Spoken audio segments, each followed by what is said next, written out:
نحمده ونستعينه ونستغفره ونؤمن به ونتوكل عليه ونعوذ بالله من شرور أنفسنا ومن سيئات أعمالنا من يهده الله فلا مضل له ومن يضلل فلا هادي له وأشهد أن لا إله إلا الله وحده لا شريك له وأشهد أن محمدا عبده ورسوله يا أيها الذين آمنوا اتقوا الله حق تقاته ولا تموتن إلا وأنتم مسلمون يا أيها الناس اتقوا ربكم الذي خلقكم من نفس واحدة وخلق منها زوجها وبث منهما رجالا كثيرا ونساء واتقوا الله الذي تساءلون به والأرحام إن الله كان عليكم رقيبا يا أيها الذين آمنوا اتقوا الله وقولوا قولا سديدا يصلح لكم أعمالكم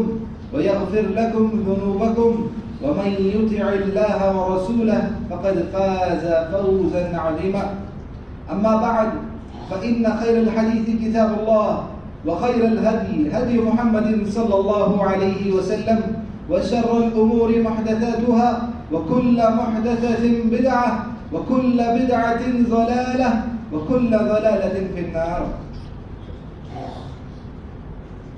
گرامی قدر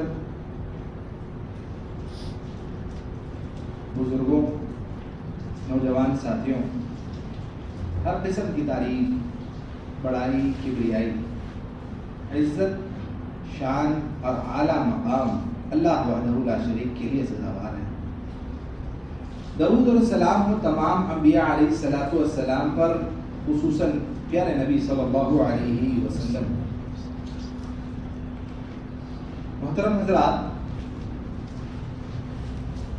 کسی زمین پر بکریوں کے ایک ریوڑ کو چھوڑ دیا جائے،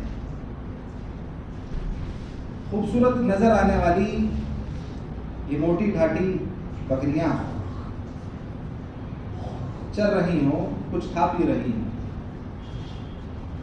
اس بکریوں کے ریوڑ پر اگر دو بھوکے بھیڑیوں کو چھوڑ دیا جائے تو وہ دو بھوکے بھیڑیے ان بکریوں کے ریوڑ کے ساتھ کیا معاملہ کریں گے؟ ان بکریوں کو چیر پھاڑ کر رکھ دیں گے، ان بکریوں کی زندگی ختم ہو جائے گی، ان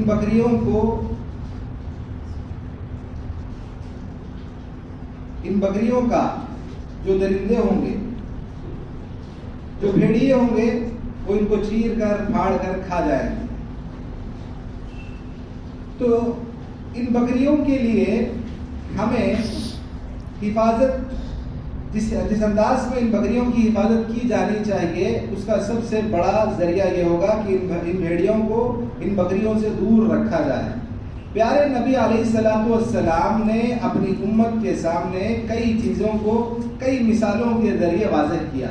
یہ بات جو اب ہم نے ابھی سنی، اللہ کے نبی علیہ الصلوۃ والسلام ہی نے بتایا، ما ذئبان جائعان ارسلا الى غنم ارسلا فی غنم، کہ دو بھوکے بھیڑیے بکریوں کے ریوڑ کے پاس پہنچا دیے جائیں، بکریوں کے ریوڑ تک آ جائیں، تو ان بکریوں کا کیا حال ہوگا، ان بکریوں کے ساتھ کیا معاملہ انجام پانے والا ہے، ان بکریوں کا اب معاملہ کیا ہوگا. اس سے زیادہ خطرناک کوئی چیز ہے تو وہ انسان کو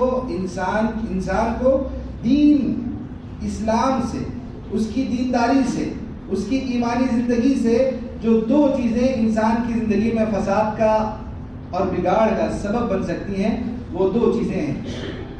نبی صلی اللہ علیہ وسلم نے یہ بات بیان فرمائی، بِأَفْسَدَ لَهَا مِنْ حِرْصِ الْمَرْءِ عَلَى الْمَالِ وَالشَّرَفِ لِدِينِهِ، کہ مال اور عزت و شرف حاصل کرنے کا جو نشہ چڑھا ہوتا ہے، یہ دو چیزیں انسان کی دین کے فساد کے لیے اسباب ہیں.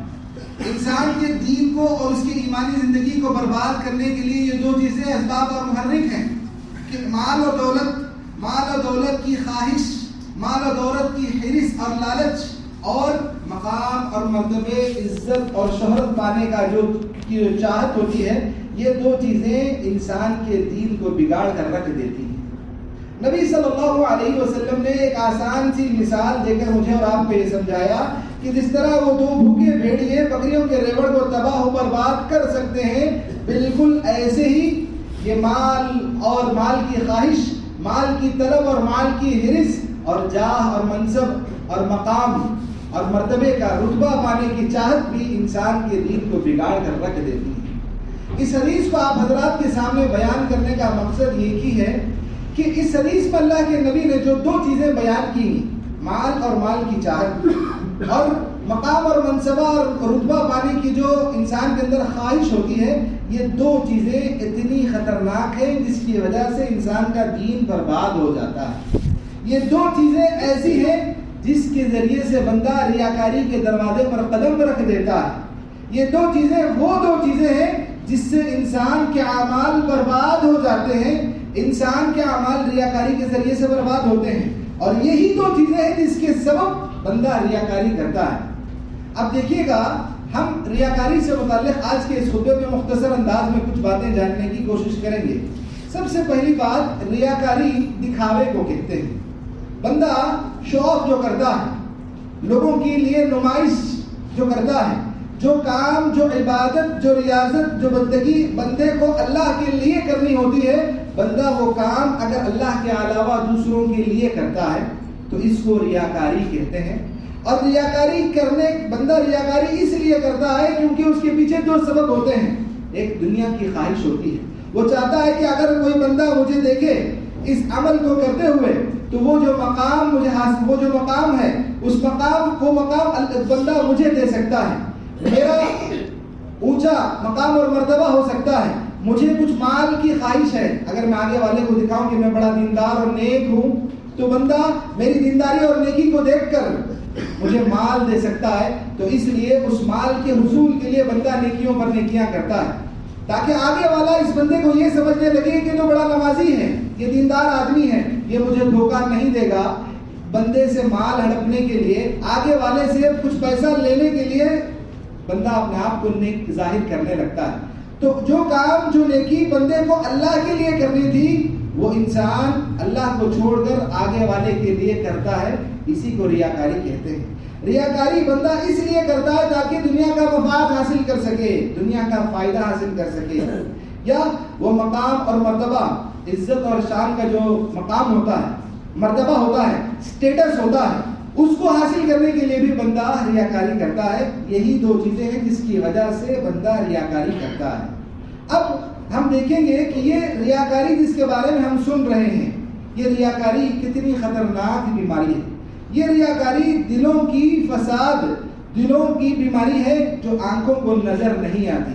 ریاکاری شیطان کا سب سے بڑا حربہ اور شکنجا ہے۔ پوچھیں کیسے؟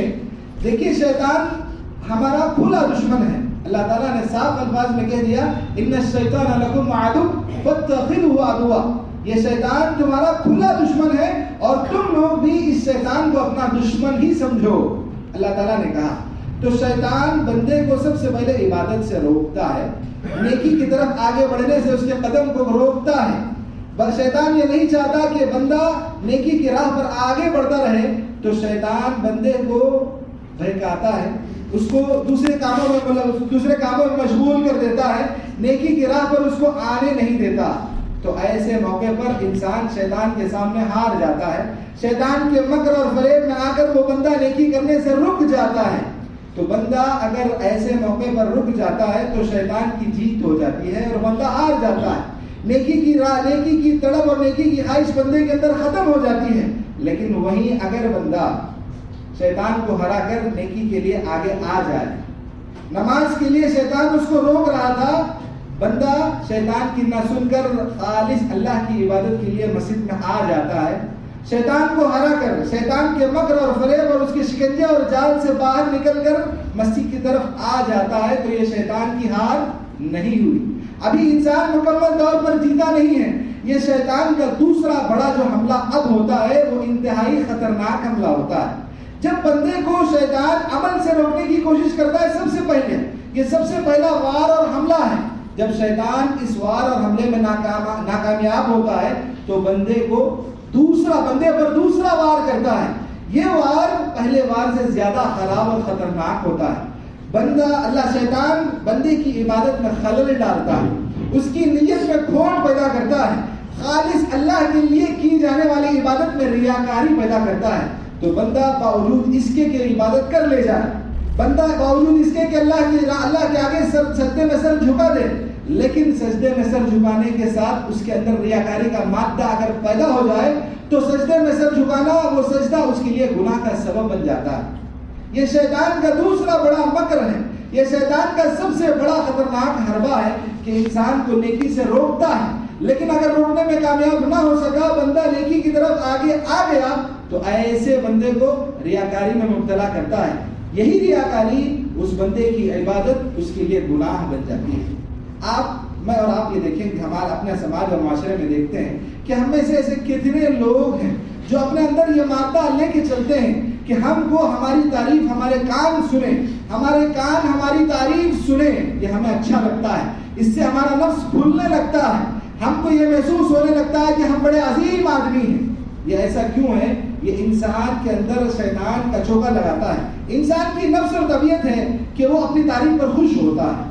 خوش ہونا غلط نہیں ہے، لیکن اس خوشی کو آپ اس مقام اور مرتبے کو پہنچا دیں کہ شیطان اس کا ناجائز فائدہ اٹھائے اور آپ کی جانے والی عبادت آپ کے لیے وبال جان بن جائے، جو عبادت آپ نے کی تھی وہی عبادت آپ کے لیے عذاب کا سبب بن جائے۔ یہ کتنا خطرناک ہوگا۔ آپ دیکھیں کہ اللہ کے نبی علیہ الصلوۃ والسلام نے میرے اور آپ کے لیے جو باتیں جس انداز سے بتائیں اور سنائیں کہ ریاکاری اتنا سنگین اور خطرناک گناہ ہے کہ اس گناہ کو نبی صلی اللہ علیہ وسلم نے اپنی امت کے لوگوں کو مختلف انداز اور پیمانوں کے ذریعے سمجھایا، الگ الگ انداز سے سمجھایا۔ دجال، جانتے ہیں دجال کون ہے؟ قیامت کا سب سے بڑا فتنہ دجال ہوگا۔ قیامت کے بڑے بڑے فتنوں میں سے دجال کا فتنہ ایک سب سے بڑا فتنہ ہوگا۔ جتنے انبیاء اس دنیا میں آئے تقریباً سب انبیاء نے اپنی قوم کے لوگوں کو دجال کے فتنے سے آگاہ کیا۔ اللہ کے نبی علیہ الصلوۃ والسلام نے بھی اپنی امت کے لوگوں کو دجال کے فتنے سے آگاہ کیا، باخبر کیا، متنبہ کیا، اور اللہ کے نبی علیہ الصلوۃ والسلام نے الگ الگ دعائیں سکھائیں کہ کیسے دجال کے فتنے سے بچا جائے۔ ہم جس نماز میں قاعدے میں بیٹھتے ہیں تو وہاں مسیح الدجال کے فتنے سے ہم پناہ مانگتے ہیں، یہ اللہ کے نبی نے ہم اور آپ کو سکھایا۔ صحابہ کرام ایک مرتبہ اللہ کے نبی علیہ الصلوۃ والسلام کے درمیان بیٹھ کر باتیں کر رہے تھے دجال سے متعلق۔ نبی صلی اللہ علیہ وسلم نے صحابہ کرام سے کو بتایا کہ میں تم کو دجال سے زیادہ خطرناک فتنے کے تعلق سے نہ بتاؤں؟ صحابہ کرام نے پوچھا بلا یا رسول اللہ، کیوں نہیں اللہ کے رسول، ضرور بتائیں۔ تو اللہ کے نبی علیہ الصلوۃ والسلام نے کہا کہ جس چیز سے میں تمہارے درمیان یا تمہاری بابت تمہارے بارے میں مجھے مسیح الدجال سے زیادہ جس بات کا ڈر ہے وہ ہے ریاکاری سے، الشرک الخفی۔ نبی صلی اللہ علیہ وسلم نے کہا کہ دجال کا فتنہ انتہائی خطرناک اور بڑا فتنہ ہے۔ دجال کا فتنہ اپنی جگہ پر ایک عظیم فتنہ ہے، لیکن اس عظیم فتنے کے مقابلے میں ریاکاری کا فتنہ میں تمہارے بارے میں زیادہ خوف رکھتا ہوں کہ تم لوگ اس میں زیادہ فساد کے شکار ہوگے۔ نبی صلی اللہ علیہ وسلم نے اپنی امت کے لوگوں کو یہ بتایا کہ دجال کے فتنے سے زیادہ خطرناک فتنہ ریاکاری کا فتنہ ہے۔ محدثین نے اس حدیث کی شرح کرتے ہوئے لکھا، یہ بتایا کہ دجال کا فتنہ عام لوگوں کے لیے ہوگا، دجال کا فتنہ عام لوگوں کے لیے ہوگا۔ یہ ریاکاروں کا فتنہ، ریاکاری کا فتنہ نیک لوگوں کے لیے فتنہ ہے۔ ریاکاری نیک لوگوں کے لیے فتنے کا سبب بنتی ہے۔ ریاکاری نیک اللہ تعالیٰ کے متقی، پارسا، پرہیزگار اور خدا ترس جو بندے ہوتے ہیں ان کے لیے یہ فتنہ ہے ریاکاری۔ دیکھیں آپ، ایک گنہگار آدمی کیوں ریاکاری کرے گا؟ وہ تو پہلے سے ہی نیکی سے دور ہے، نیکی سے اس کا تعلق ہے ہی نہیں، تو وہ ریاکاری کیوں کرے گا؟ ریاکاری کرے گا تو وہ آدمی کرے گا جس کا تعلق نیکیوں سے ہے۔ جو بندہ نیک ہے، جس کا تعلق نیکیوں سے ہے، وہی بندہ ریاکاری کرے گا۔ تو ریاکاری نیک لوگوں کے لیے بیماری ہے، نیک لوگوں کے لیے فساد کا سبب ہے۔ ریاکاری ایسا خطرناک عمل ہے جس عمل سے، ریاکاری کی وجہ سے ہمارے سارے اعمال برباد ہو جاتے ہیں۔ ریاکاری کے سبب ہمارا سارا سرمایہ ختم اور غارت ہو جاتا ہے۔ دیکھیے سب سے بڑی اور عظیم کامیابی جنت کا حصول ہے۔ جنت سے بڑی کامیابی کوئی اور کامیابی نہیں ہو سکتی۔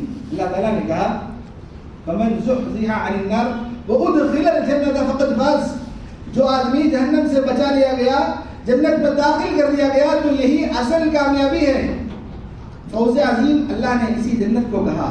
جنت کون سی جنت ہے آپ جانتے ہیں؟ جس جنت کے بارے میں یہاں تذکرہ اللہ تعالیٰ کہتا ہے کہ جو جنت اصل کامیابی اور فوز عظیم جو جنت ہے، اس کے سامنے انسان کی آرزویں اور تمنائیں دم توڑ دیتی ہیں۔ ایسی لذتوں سے بھری جنت ہوگی جس کے مزے سے انسان نہ کبھی بیزار ہوگا نہ بور ہوگا، ہر دن اس کے لیے ایک نئی لذت اور ایک نیا مزہ ہوگا۔ ایسی جنت جس کو کسی آنکھ نے دیکھا نہیں ہوگا، کسی انسان کے کان نے سنا نہیں ہوگا، ایسی عظیم جنت کے لیے جو وسیلہ اور ذریعہ ہے وہ ہمارے نیکیاں اور ہمارے نیک اعمال ہیں۔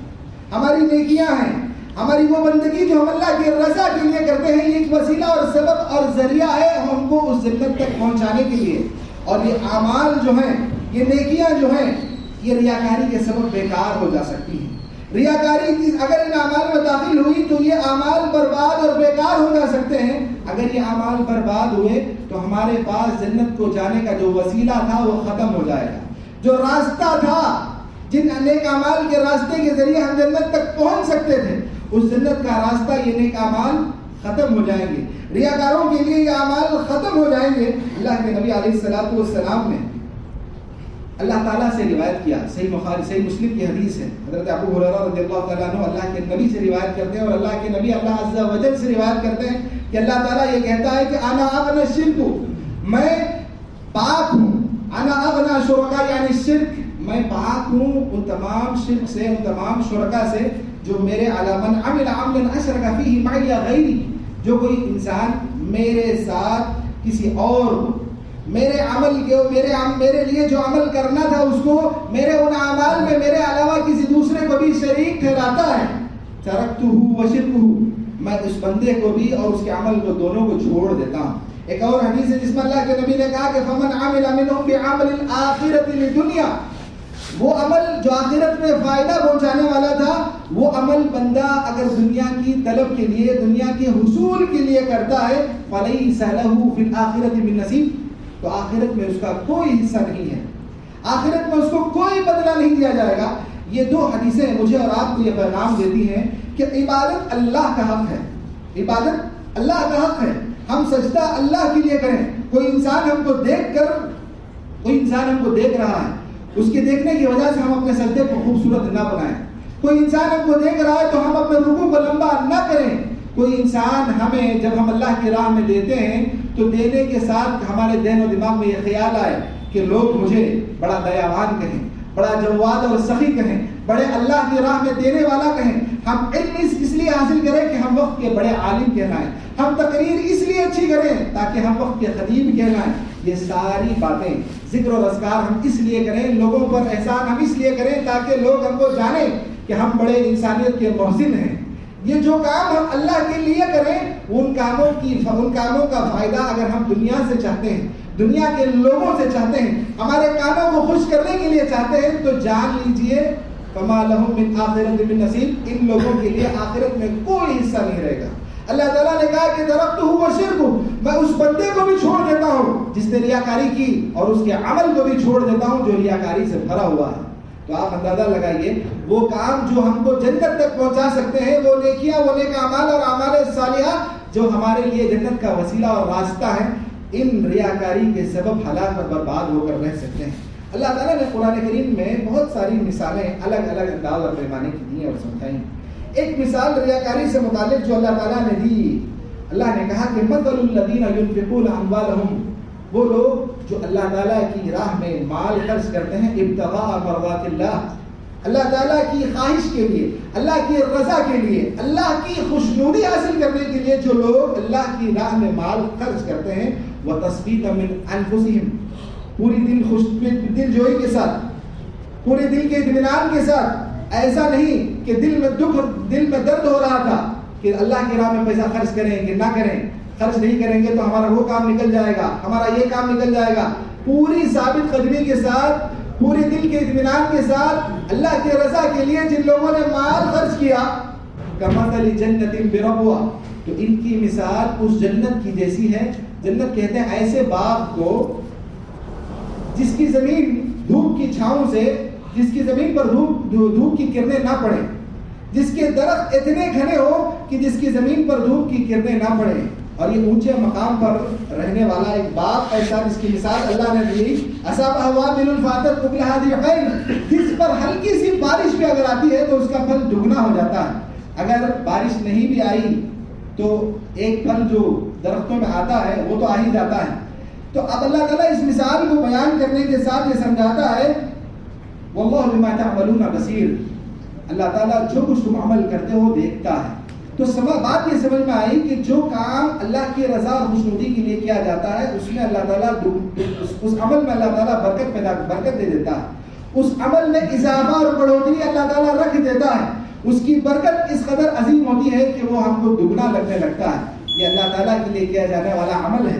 لیکن وہی اللہ تعالیٰ نے یہ بھی اسی کے بعد والی آیت سورہ بقرہ کی جس میں اللہ نے کہا اَيَوَدُّ أَحَدُكُمْ أَن تَكُونَ لَهُ جَنَّةٌ مِّن نَخِيلٍ وَنَعْلٍ، کیا تم میں سے کوئی یہ چاہتا ہے کہ اس کا کوئی انگور کا یا کھجور کا باغ ہو، تجری من تحتها الانہار، اس باغ میں نہریں بہتی ہوں، فیہا، اور اس میں فیہا من کل الثمرات، اور اس نہروں کے بہنے کے ساتھ اس میں کئی طرح کے پھلوں کے درخت ہوں، وَأَصَابَهُ الْكِبْرُ، اور وہ بندہ جس کا یہ باغ ہے انتہائی بڑھاپے کو پہنچ چکا ہے، انتہائی بڑھاپے کو پہنچ چکا ہے، اب اس کی ہڈیوں میں اتنی طاقت نہیں کہ اس باغ کے لیے وہ محنت کرے، اس باغ کو جوتنے کے لیے، اس باغ کی ترقی کے لیے، اس باغ کو آگے بڑھانے کے لیے، اس میں اس کے پھل کو مزید پھلوں میں اضافہ کرنے کے لیے اس کے رگوں میں طاقت نہیں ہے، اس کی ہڈیوں میں اتنی مضبوطی نہیں ہے، وہ کمزور ہو چکا ہے، یہ بوڑھا ہو چکا ہے، اور اس کے سامنے اس کے چھوٹے چھوٹے ننھے بچے ہیں،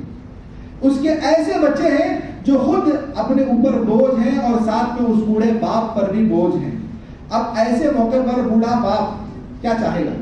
ایسے موقع پر بوڑھا باپ یہ چاہے گا کہ اگر میں اس حالت میں مر جاؤں، میری موت اب واقع ہو بھی جائے، تو یہ ننھے بچے جو ہیں جو اپنا کھانا خود کما کر کھانے کی طاقت نہیں رکھتے، جن کے اندر کسی بھی طرح کی قوت نہیں ہے، یہ جو مجبور ہیں، یہ جو لاچار ہیں، میری خواہش یہ رہے گی کہ میرا یہ باغ ان بچوں کے لیے مفید رہے، میرا یہ باغ ان بچوں کے حق میں فائدہ مند رہے۔ اللہ تعالیٰ اس باغ کے بارے میں فرماتا ہے فَأَصَابَهَا إِعْصَارٌ فِيهِ نَارٌ، تو اس باغ پر ایک دور ایسا آتا ہے، اعصار ایسا آتا ہے، اعصار جانتے ہیں کہ ہوا کا ایسا جھونکا جو گول گھومتا ہے، اوپر کی طرف نکلتا ہے، جس میں آگ بھی ہوتی ہے، اس آگ کے جھونکے کی وجہ سے وہ سارا باغ جل کر راکھ ہو جاتا ہے، اور وہ بوڑھا آدمی جس کے اندر محنت کرنے کی سکت اور طاقت نہیں تھی، وہ جو چھوٹے جس کے ننھے اور معصوم بچے تھے جن کے لیے یہ باغ کو دیکھ کر یہ اطمینان کر رہا تھا کہ یہ باغ اس باغ کے ذریعے سے ان کی زندگی کا گزران ہو سکتا ہے،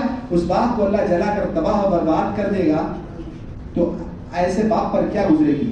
وہ جیتے جی اپنے آپ کو موت کے وہ مرنا گوارا کرے گا، ایسی زندگی اس کو گوارا نہیں ہوگی۔ بالکل ایسے ہی جن بندوں کے اعمال کے اندر ریاکاری پائیدار کی ہے، جن بندوں کے اعمال کے اندر اللہ کے علاوہ دوسروں کا حصہ پایا جاتا ہے، ان اعمال کو اللہ تعالیٰ ختم کر دیتا ہے، وہ اعمال ہمارے لیے فائدہ نہیں پہنچاتے، وہ اعمال ہمارے لیے برباد کر دیے جاتے ہیں۔ ریاکاری کے کافی بڑے اور اہم نقصانات ہیں، انتہائی سنگین نقصانات ہیں، ان نقصانات میں سے ایک نقصان یہ بھی ہے کہ ذلت، پستی اور رسوائی، پسپائی اور شکست اس ریاکاری کے ذریعے سے ممکن ہے۔ یہ ریاکاری اگر ہمارے اعمال میں داخل ہو گئی تو اللہ تعالیٰ ہم کو ذلیل اور رسوا کر دیتا ہے۔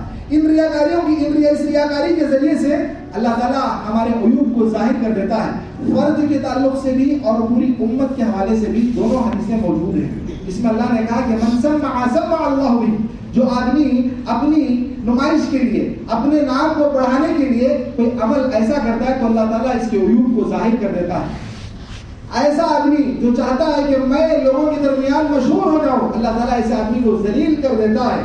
اور وَمَن يُرَى اللَّهُ بِهِ، اور جو آدمی چاہتا ہے کہ عزت پالے، مقام اور مرتبہ اور رتبہ پالے، ایسے آدمی کو اللہ تعالیٰ ذلیل اور رسوا کر دیتا ہے۔ یہ فرد کے تعلق سے بات ہوئی، اگر ہم اجتماعی امت کے حوالے سے ایک بار ایک بات جان لیں کہ انما ينصر الله هذه الامه، اللہ تعالیٰ کے نبی نے کہا کہ اس امت کی مدد اس کے کمزوروں کی دعاؤں کے ذریعے سے کی جاتی ہے، ان کے نمازوں کے ذریعے سے کی جاتی ہے، ان کے اخلاص کے ذریعے سے کی جاتی ہے۔ اگر بندے کے اندر اخلاص نہیں ہے تو اس کی مدد نہیں کی جاتی، اللہ کی مدد بندوں پر نہیں آتی، اب میں اور آپ یہ بہتر جانتے ہیں کہ ہمارے اور آپ کے معاملات میں اللہ کی مدد کس حد تک شامل حال ہے. اللہ تعالیٰ کی مدد میں ہماری زندگی کس حد تک بھرپور ہے. اللہ کی مدد سے ہماری زندگیاں خالی نظر آتی ہیں. کیوں؟ کیونکہ یہ اعمال، اگر ہمارے اعمال میں ریاکاری رہے تو اس ریاکاری کی بنیاد پر اللہ کی مدد ہمارے اعمال میں نہیں آ سکتی. اللہ کی مدد ہماری زندگیوں میں نہیں آ سکتی. اللہ کی مدد چاہیے تو اعمال سے ریاکاری کو چھوڑنا ہوگا، خالص اللہ کے لیے عبادت کرنی ہوگی. آپ جان لیں سلف صالحین کا یہ طرز ہوتا تھا کہ وہ حضرت سفیان ثوری کے بارے میں آتا ہے کہ ما عالجت شيئا اشد علي من نیتی لانها تتقلب علي. کہا کرتے تھے کہ 20 سال سے زیادہ جان لیں کہ سب سے زیادہ کوئی چیز میرے اوپر دشوار جو گزری ہے، سب سے زیادہ خطرناک، سب سے زیادہ مشکل جو چیز میرے اوپر گزری ہے وہ یہ ہے کہ میں اپنی نفس کی اصلاح کیسے کروں. ریاکاری کی طرف میرا شیطان مجھے کھینچتا ہے، اس سے جنگ کر کے اس کو ہرا کر میں خالص اپنی نیت کو، اپنی عبادت کو اللہ کے لیے کیسے کروں. یہ عمل میرے لیے سب سے زیادہ محنت کن تھا.